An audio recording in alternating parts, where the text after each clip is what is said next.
This video is going to be about transgender identity development and some important terminology that is good to know if you are going to read about, talk about, study about transgender individuals.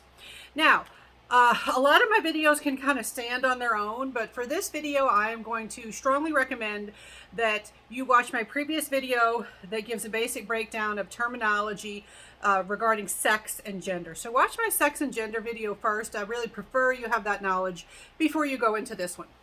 Okay, so transgender individuals. This is a broad term applied to a diverse group of people. They are human beings whose gender identity, their internal sense of being a man or a woman or a non-binary individual, that will be defined in this video if you don't know what that means, their gender identity, their gender expression, how they act, do they act masculine, do they act feminine, and their behavior does not conform to that typically associated with or expected of the sex assigned to them at birth. All right, so being transgender is an internal sense of identity. So it is not determined by how masculine or feminine a person acts. It is not determined by whether they alter their body, whether they take hormones, whether they have surgery. It is identity. It is internal sense. Are you a man? Are you a woman? Or are you a non-binary individual? So let's talk about some important terms. We define transgender. Since I did mention non-binary, I'm going to go ahead and mention non-binary, sometimes called NB or genderqueer. There are other terms applied here.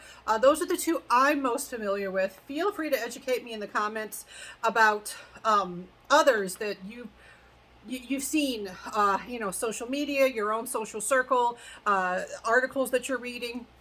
This is an ever-growing list for me. I am constantly being educated by my students, by articles that I read, by my own child about the terms that are being used in the community.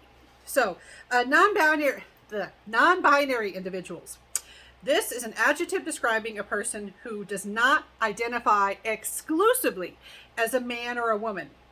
They may lean towards masculine or feminine, but they do not define exclusively as a man or a woman. So they may identify as being both a man and a woman, somewhere in between, or is falling completely outside these categories. And sometimes I will see the term agender used, like lacking a gender, like I just don't feel it.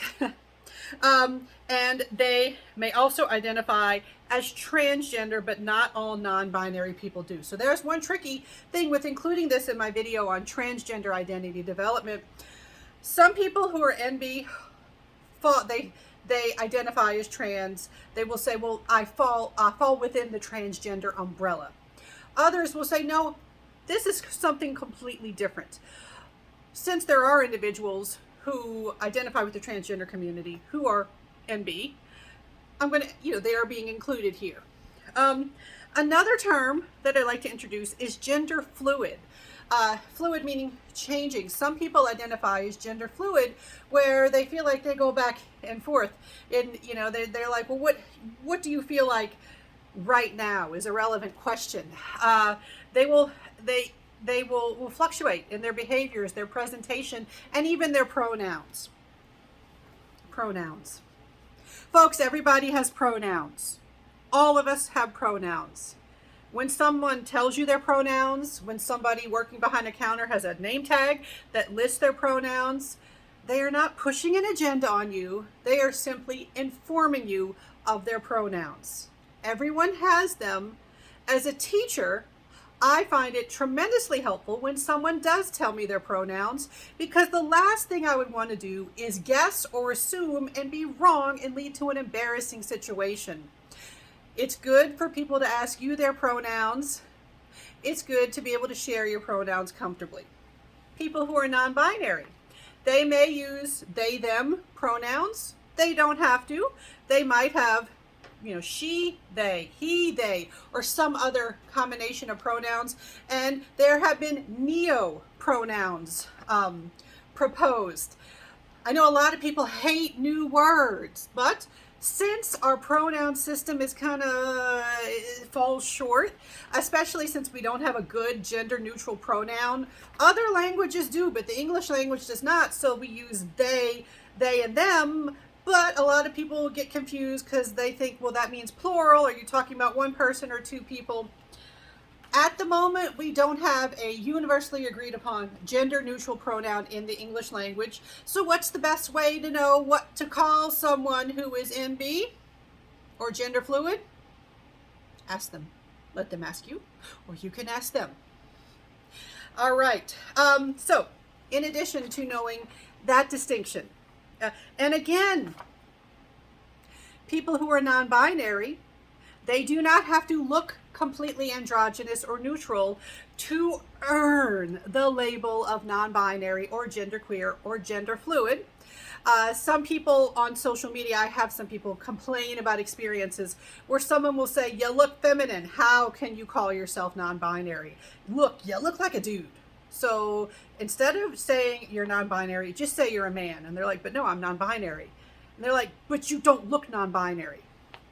There's no way to look non-binary. It's a feeling. It's an identity. It's an internal sense of who you are. So how do you know if someone's non-binary? They tell you they are non-binary. Other terms. Let's do an outdated term that still gets thrown around from time to time. Transsexual. All right. And I'm not just talking about lyrics from the Rocky Horror Picture Show.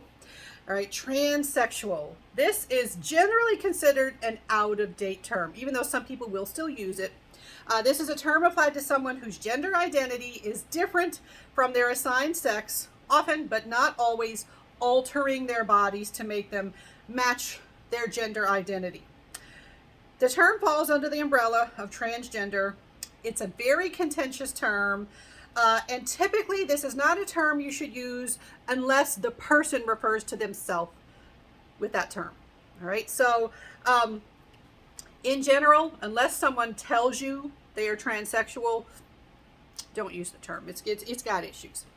All right. Now, what if you're watching RuPaul's Drag Race, or you go down to Bourbon Street in the French Quarter in New Orleans and you go and see a drag show? Or you go to Drag Story Hour or something, and you see that there are drag queens there. Are they trans? Are they transgender?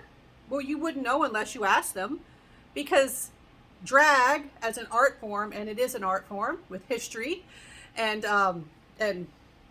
creative forces behind it.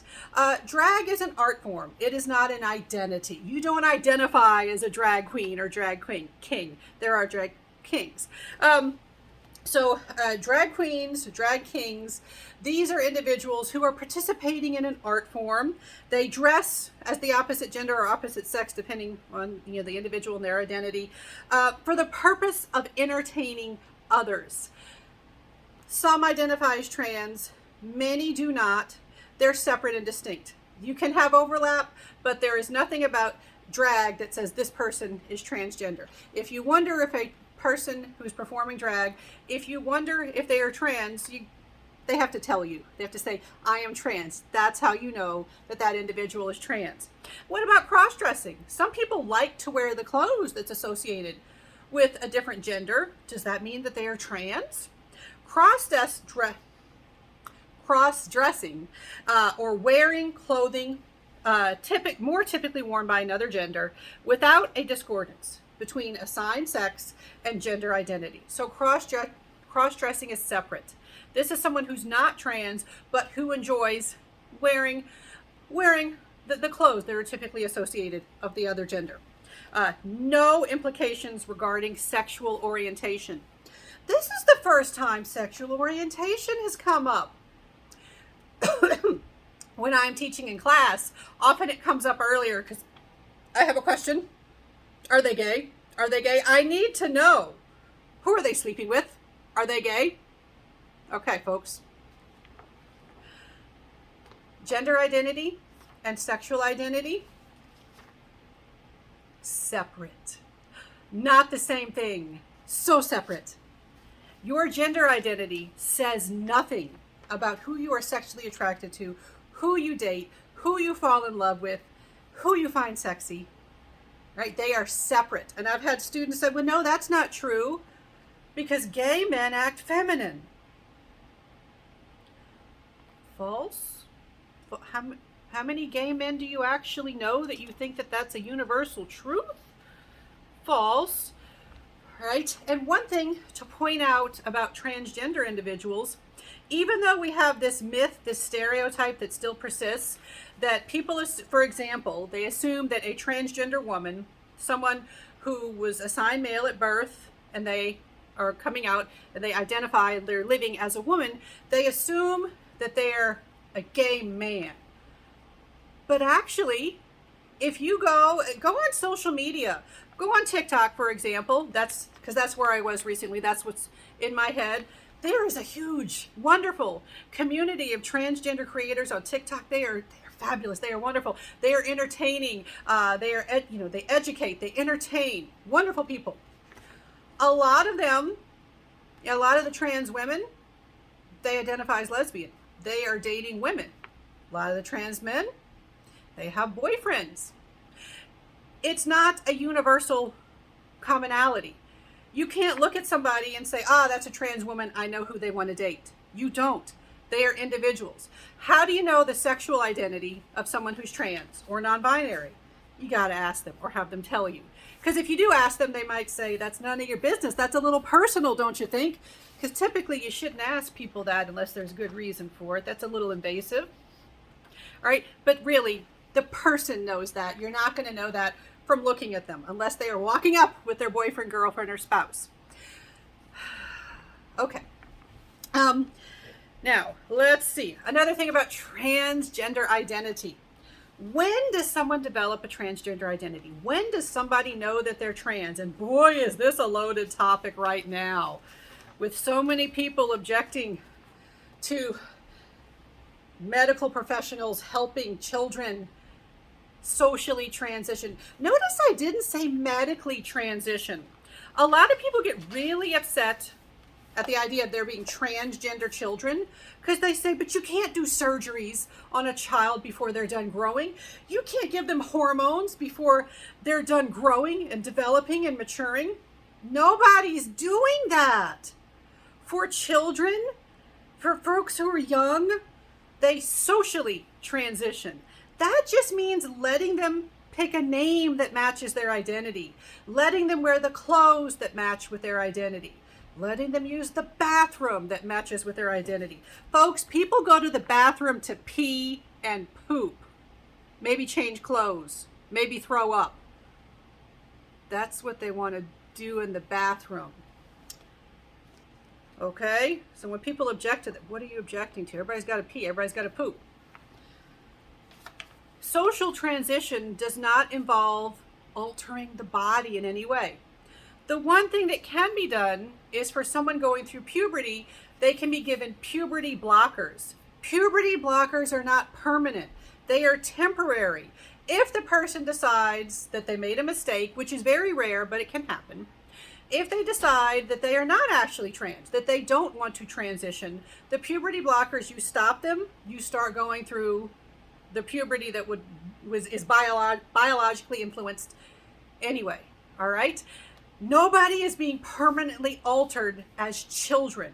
Social transition is what happens with children. All right, later when someone is old enough to consent to medical procedures, they can medically transition. They can have facial surgeries, genital surgeries, cosmetic surgery, like top surgery, to alter having breasts, or taking them away or putting them in, and then also taking hormones, and then also, doing other things to alter the body in some way. That takes consent. You have to be of the age to consent to those procedures. So a lot of people get really upset at something that's not actually happening. I do like to point that out because I've had a lot of students who have been fed this misinformation. So when do children know that they're trans? A lot of folks, even folks who do not transition, who do not come out as trans until they are well into adulthood, 30s, 40s, 50s. A lot of them will talk about knowing from a very young age that they were trans, but they didn't admit it to themselves, and they certainly didn't admit it to others because of their fears of rejection, of violence, of hate crimes, because they had been taught that this was something to be ashamed of, that's something that their parents and their community would reject them for. But they had the feelings, they had the internal sense of that identity from very early on. Now, what about people who detransition? People who go back and say, actually, I'm not trans, I'm going to go back to living my cisgender identity. We actually see through research, when we actually do the research, because that's how psychology, scientists, that's how scientists are supposed to do things. You can't just take things at face value. You have to do research. You ask people questions, you interview them, you observe them over time. When we do research on people who detransition and we ask them, well, why did you detransition?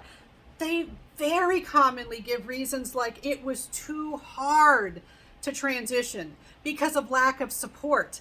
My community made it so hard for me to feel safe or accepted or supported that I just went back and convinced myself that I had another identity. You don't hear them say, oh, it felt wrong. It felt, it just felt completely wrong. I made a horrible mistake. The most common response is, well, yeah, it was just too hard. Transitioning was too hard. All right. So if you're going to talk about, write about, share anything about transgender individuals, read the research. Read the research. Don't just listen to people with the loudest voices. And yes, I do have a loud voice. So read the research I'm talking about. Be skeptical of everybody, including me. That's the healthy way to do things. That's the scientific way to do things. But don't just listen to the people with the loudest voices. Seek out the information. It's out there. Objective information that's just gained from observing people, talking to people. It's out there. So transgender identity can be embraced at any point in the lifespan, very early or very late, and a lot of it depends on the social atmosphere that the person is coming out into. All right, I said all the things that are on my paper there. All right, my students, folks who are joining this for my classes, do I want you to know all of this? Yes. Right? Yes. Does it seem like extra because a lot of it's not in the textbook? Perhaps. Do I want you to know it? Yes.